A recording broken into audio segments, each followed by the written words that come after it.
पाती शराज शरीफ आलम जो कि अरसा दराज से गखर की कलीसिया में खिदमत सर अंजाम दे रहे हैं, मैंने उनकी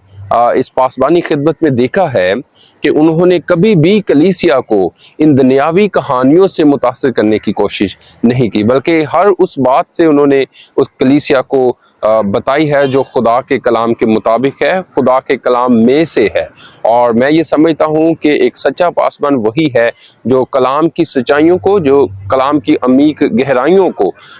उस कलीसिया तक पहुँचाता है, और कलीसिया जब उन सच्चाइयों को जानती है, पहचानती है और उस पर अमल करती है, तब ही वो मसीह को अपना शख्सी निजात दहिंदा कबूल करने वाली बनती है। सो मैं इस खूबसूरत खिदमत के लिए जो पादी शराज शरीफ आलम गखड़ की कलीसिया में सर अंजाम दे रहे हैं, मैं उनका तहे दिल से शुक्रिया अदा करना चाहता हूँ कि वो एक सच्चे पास